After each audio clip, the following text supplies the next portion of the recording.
I know this is going to sound strange to you, but I was traumatized by cheese as a kid. I could not stand cheese, and I definitely did not like mac and cheese.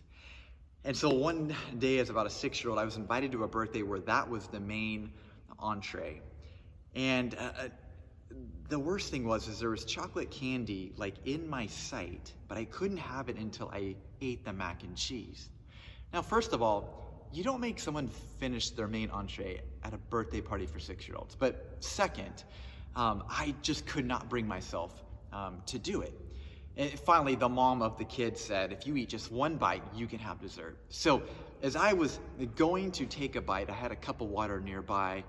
And even as I took the bite, I spit it out. I just couldn't bring myself to do it. Now, it didn't seem right to me that certain standards and expectations were in place in order for me to continue to participate in all the fun stuff that the party had to offer.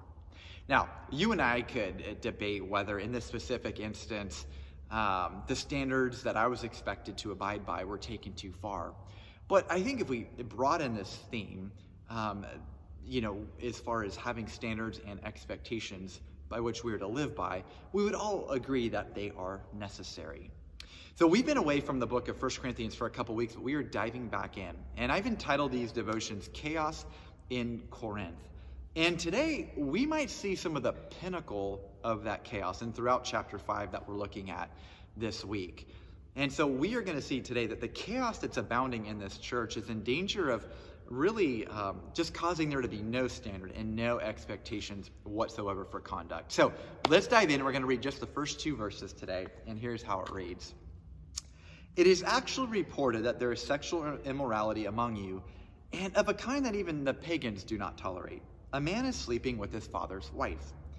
And you are proud. Shouldn't you rather have gone into mourning and have put out of your fellowship the man who has been doing this?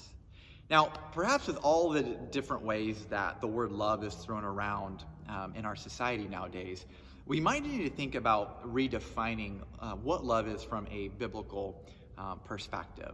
Right? Love is so much more than telling people what they want to hear, and it's so much more than letting people do whatever they want. Right? Sometimes love is firm and it draws a line in the sand for the good of someone else. So Paul is addressing an incident where this man slept with his stepmom.